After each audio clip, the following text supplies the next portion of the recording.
Kilala niyo ba sila? Naruto o Luffy? O baka naman pangarap mong mag-design ng sarili mong dream house o supercar balang araw? Alam niyo ba na lahat ng malalaking bagay na nakikita natin sa mga cartoons na pinapanood mo hanggang sa buildings na nakatayo sa labas ay nagsimula lang sa isang simpleng bagay. Nagsimula ang lahat sa skits. Ako si Teacher Leo at welcome sa EPP Industrial Arts ngayong araw. Tutuklasin natin ang sining ng pagguhit. Kagayon, handa na ba ang lapis? Let's draw ngayong araw. Bago tayo mag-aral, kailangan natin mga kagamitan.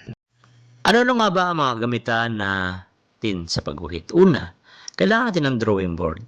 Ito ang ating battleground. Dito inilalapat ang papel para patag at maayos ang ating iguguhit. Pangalawa, kailangan natin ng T-square, ang ating gabay para sa mga straight horizontal lines. Ginagamit din ito bilang base ng ibang tools. Pangatlo ay yung tinatawag na triangle. Meron tayong 30 by 60 degrees at 45 degrees by 45 degrees. Kapartner nito ang T-square. Para naman sa mga vertical at horizontal lines, ang next ay protractor. Kung kailangan mo ng eksaktong sukat ng anggulo o degree, ito ang gagamitin mo. Compass at divider naman ang kasunod para sa perfect circles. At ang divider naman ay para ilapat ang sukat sa ibang parte ng drawings.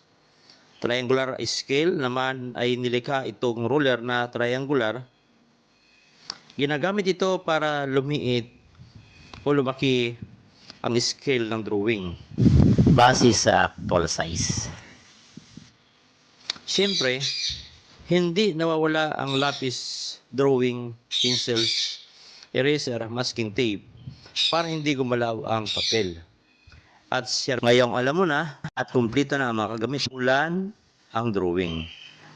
Tatlong simpleng steps.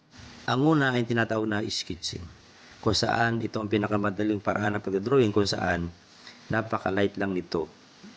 At kung magkamali ka, ay madali lang itong burahin. Pangalawa, ay tinatawag outlining. Kapag sigurado ka na sa hugis, patungan natin ng mas makapal at maitim na kulay ang magiging shape ng ating drawing. Ang pangatlo naman ay ang pinaka-exciting, shading.